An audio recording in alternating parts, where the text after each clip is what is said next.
Combien de fois avez-vous jeté des épluchures de pommes de terre, des talons d'oignons et des tiges d'herbes aromatiques directement à la poubelle sans y réfléchir à deux fois? Et si je vous disais que la plupart de ces déchets pourraient se transformer en nourriture fraîche et gratuite, poussant directement dans votre cuisine ou votre jardin? Après plus de 2 décennies à cultiver ma propre nourriture, j'ai transformé presque tous les restes de cuisine imaginables en plantes vigoureuses. Aujourd'hui, je vous présente 13 restes de cuisine que vous ne devriez jamais jeter, car ils se régénèrent en nourriture gratuite. Assurez-vous de rester jusqu'au numéro 11. C'est celui auquel personne ne pense. Et l'astuce bonus à la toute fin va complètement changer la donne. Numéro 1. L'oignon nouveau, cébette/ciboule. Le premier sur notre liste est l'oignon nouveau, souvent appelé cébette en France. Si vous ne devez essayer qu'une seule chose dans toute cette vidéo, choisissez celle-ci. C'est le reste de cuisine le plus facile à régénérer et les résultats sont presque instantanés. Gardez les extrémités blanches avec les racines, environ 3 à 5 cm, et mettez-les dans un petit verre d'eau sur un rebord de fenêtre ensoleillé. Changez l'eau tous les quelques jours. En seulement 2 à 3 jours, vous verrez une nouvelle pousse verte jaillir vers le haut. À la fin de la première semaine, vous aurez des tiges suffisamment longues pour être coupées et cuisinées. Vous pouvez continuer à récolter sur les mêmes racines pendant des semaines. Pour des résultats encore meilleurs, repiquez ces extrémités enracinées dans un pot avec du terreau bien drainé. En terre, l'oignon pousse plus épais, plus savoureux et dure beaucoup plus longtemps. Il se débrouille très bien à l'intérieur ou à l'extérieur et tolère la mi-ombre. C'est de la nourriture gratuite en pilote automatique. Numéro 2, le céleri branche. Le numéro 2 en surprend beaucoup, c'est le céleri branche. La plupart des gens jettent la base de la botte de céleri, mais ce gros bout inférieur est une mine d'or. Coupez les tiges à environ 5 cm de la base, placez le cœur côté coupé vers le haut dans un bol peu profond, rempli à moitié d'eau tiède, et mettez-le dans un endroit ensoleillé. Rafraîchissez l'eau tous les quelques jours. En une semaine environ, de petites feuilles, jaune-vert, apparaîtront au centre. Après 2 semaines, ces feuilles feront quelques centimètres de haut, avec de petites racines se formant à la base. C'est votre signal pour le transplanter dans un sol riche en compost, qui retient l'humidité. Le céleri est très gourmand en nutriments et en eau, alors gardez le sol humide et fertilisez toutes les 2 semaines. Numéro 3, les pommes de terre. D'accord, le troisième reste de cuisine dont nous devons parler, ce sont les pommes de terre. Je parie que vous avez déjà vu ça arriver par accident. Avez-vous déjà laissé une pomme de terre dans le cellier, un peu trop longtemps pour la retrouver couverte de germes? Ces germes ne sont pas un signe qu'il faut la jeter. C'est le signe que vous avez un plant de pommes de terre gratuit qui ne demande qu'à pousser. Coupez la pomme de terre germée en morceaux, en vous assurant que chaque morceau a au moins 1 ou 2 yeux, avec des germes. Laissez les morceaux coupés sécher 1 jour ou 2 pour que la surface forme une croûte. Ensuite, plantez-les à environ 10 cm de profondeur dans un sol meuble et bien drainé, les germes pointés vers le haut. Espacez-les d'environ 30 cm. Les pommes de terre sont incroyablement productives et s'adaptent bien au climat français. Elles préfèrent le plein soleil et un sol meuble, légèrement acide. Au fur et à mesure que la plante pousse, ramenez de la terre ou de la paille autour des tiges, le bottage, pour encourager la formation de plus de tubercules le long de la tige enterrée. La plupart des variétés sont prêtes à être récoltées en 70 à 120 jours environ. Les pommes de terre blanches, rouges ou à chair ferme du magasin fonctionnent toutes pour cela. Bien que l'achat de bio soit judicieux, car les pommes de terre conventionnelles sont parfois traitées avec des inhibiteurs de germination. Numéro 4, la patate douce. Le quatrième, reste qui mérite beaucoup plus de respect, est la patate douce. Et les régénérer est l'un des projets les plus amusants que vous puissiez faire. Contrairement aux pommes de terre classiques, ici vous faites pousser ce qu'on appelle des rejets ou des boutures. Suspendez une patate douce au-dessus d'un bocal d'eau à l'aide de cure-dents, la moitié inférieure immergée. Placez-la dans un endroit chaud et lumineux et changez l'eau régulièrement. En quelques semaines, des racines se forment en bas et des rejets feuillus poussent en haut. Une fois que les rejets mesurent environ 15 cm de long, détachez-les en les tordant délicatement, puis mettez-les dans leur propre bocal d'eau pour qu'ils développent des racines. Lorsque les racines font quelques centimètres de long, elles sont prêtes à être plantées. Les patates douces adorent la chaleur. Numéro 5. L'ail. Un autre reste de cuisine que vous ne devriez sous aucun prétexte jeter est l'ail. Chaque tête contient plusieurs gousses, cailleux, et chacune peut devenir une nouvelle tête complète. Si une gousse germe dans votre placard, elle fait déjà le travail pour vous. Plantez les gousses individuellement à 5 cm de profondeur, la pointe vers le haut, espacée de 15 cm, dans un sol riche et bien drainé. L'ail se plante idéalement à l'automne, 4 à 6 semaines avant les premières grosses gelées, afin que les gousses établissent leurs racines avant l'hiver. Il démarre sa croissance au printemps, avec des bulbes prêts au début ou au milieu de l'été. L'ail se débrouille bien dans notre climat et a besoin du plein soleil. Les variétés dites à bâton, aérocambole, produisent des hampes florales, les tiges vertes courbées, qui sont délicieuses sautées ou en pesto. Numéro 6. Le gingembre Le 6e article sur notre liste est le gingembre. Et si vous aimez cuisiner avec du gingembre frais, cela vous fera économiser beaucoup d'argent. Cette racine noueuse que vous achetez au magasin est en fait un rhizome et elle est prête à pousser. Cherchez un morceau qui a de petites bosses ou nœuds dessus. Ce sont des bourgeons de croissance, parfois appelés yeux. Coupez le rhizome en morceaux, chacun avec au moins 1 ou 2 bourgeons, et laissez les surfaces coupées sécher pendant la nuit. Plantez les morceaux à environ 2,5 cm de profondeur dans un pot large et peu profond, rempli de terreau riche et bien drainé, les bourgeons pointés vers le haut.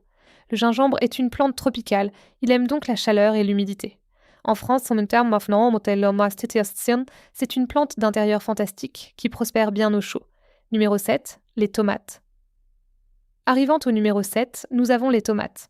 Vous allez adorer la facilité de celui-ci.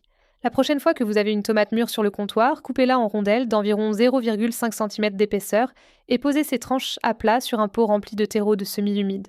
Recouvrez-les d'environ 0,5 cm de terreau. Arrosez légèrement et placez le pot dans un endroit chaud avec une bonne lumière. En 7 à 14 jours, vous verrez des groupes de minuscules semis émerger de chaque tranche. Une fois qu'ils font quelques centimètres de haut, éclaircissez-les et repiquez les plus forts dans leur propre pot. Lorsque les températures nocturnes restent au-dessus de 10 degrés Celsius et que tout risque de gel est passé, généralement après les seins de glace à la mi-mai en France, déplacez-les au jardin. Les tomates prospèrent pendant les étés français et ont besoin du plein soleil, au moins 6 à 8 heures par jour. Les types Roma, cœur de bœuf, tomates cerises et variétés anciennes fonctionnent tous pour cette méthode. Offrez-leur un tuteur solide, arrosez profondément et régulièrement, et nourrissez-les avec un engrais spécifique pour tomates toutes les quelques semaines. Numéro 8, les poivrons et piments. Le 8e reste sur notre liste sont les poivrons. Et cela fonctionne avec presque tous les types de poivrons ou piments que vous pouvez trouver au magasin. Poivrons, piments d'Espelette, jalapenos, habaneros, peu importe.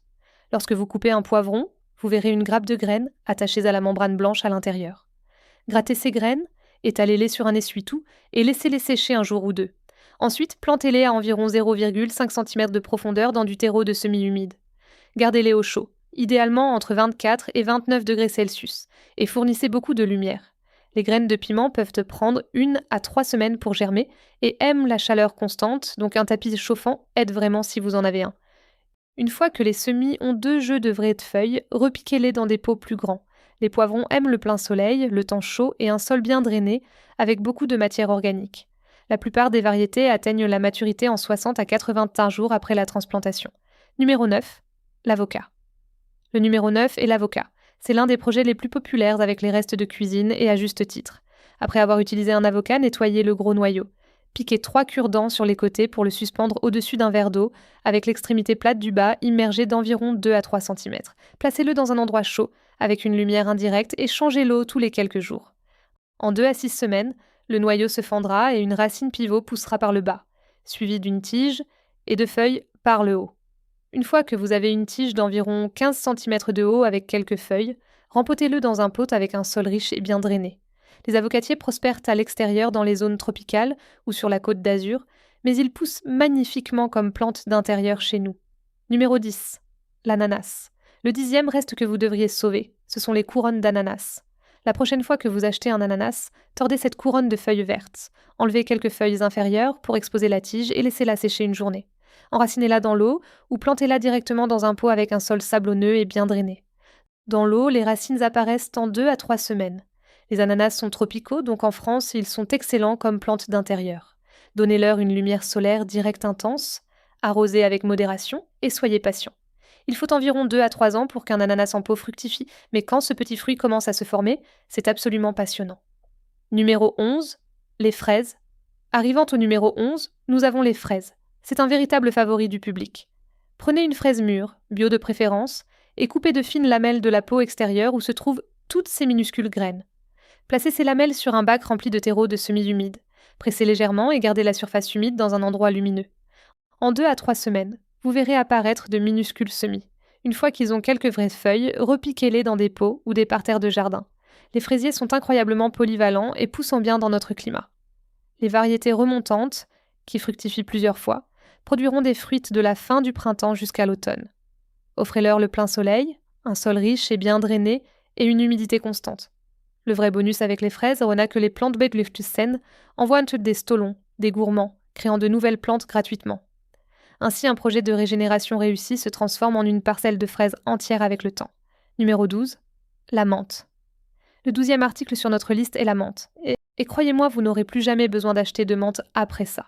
La menthe est l'un des propagateurs les plus agressifs du règne végétal et cela fonctionne entièrement en votre faveur ici. Coupez quelques tiges de 10 à 15 cm d'une botte de menthe achetée en magasin. Enlevez les feuilles inférieures et mettez-les dans l'eau.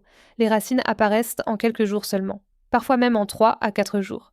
Repiquez dans un pot, et j'insiste vraiment sur le pot, car la menthe plantée directement au jardin se répandra partout et prendra le contrôle. Elle pousse bien dans notre climat, supporte le plein soleil jusqu'à la mi-ombre et est presque impossible à tuer une fois établie.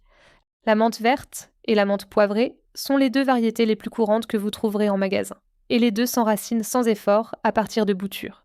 Numéro 13. Les fans de carottes, têtes de carotte. Le 13e reste de notre compte à rebours sont les têtes de carotte.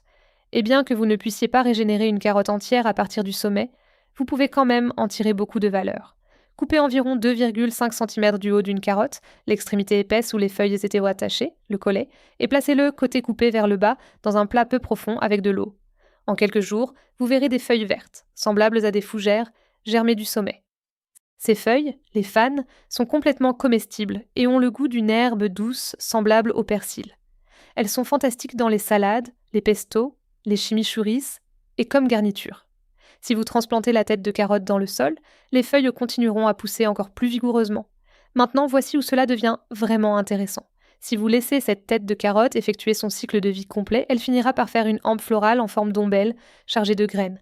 Ces graines sont des graines de carottes viables que vous pouvez conserver et planter la saison suivante pour faire pousser des carottes de taille normale. Donc bien que le reste lui-même ne vous donnera pas un nouveau légume racine, il vous donne de la verdure et des graines pour les récoltes futures. Astuce bonus et conclusion. D'accord, maintenant voici une astuce bonus qui va changer la donne pour vous.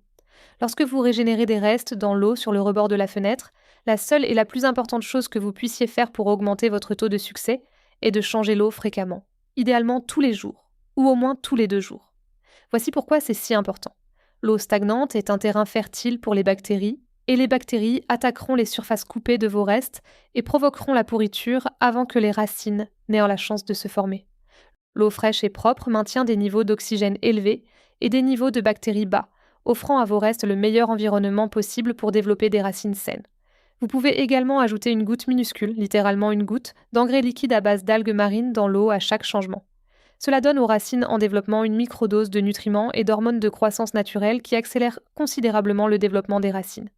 Cette combinaison, changement d'eau quotidien plus une goutte d'algues liquide, est ce qui se rapproche le plus d'un code secret que vous trouverez pour la régénération des restes de cuisine. Essayez et vous verrez la différence presque immédiatement. Merci d'être resté jusqu'à la fin. Si cette vidéo vous a aidé, appuyez sur le bouton « J'aime » et abonnez-vous si ce n'est pas déjà fait. Je publie de nouvelles vidéos de jardinage chaque semaine et j'adorerais vous revoir ici. Maintenant, sortez et cultivez quelque chose d'incroyable.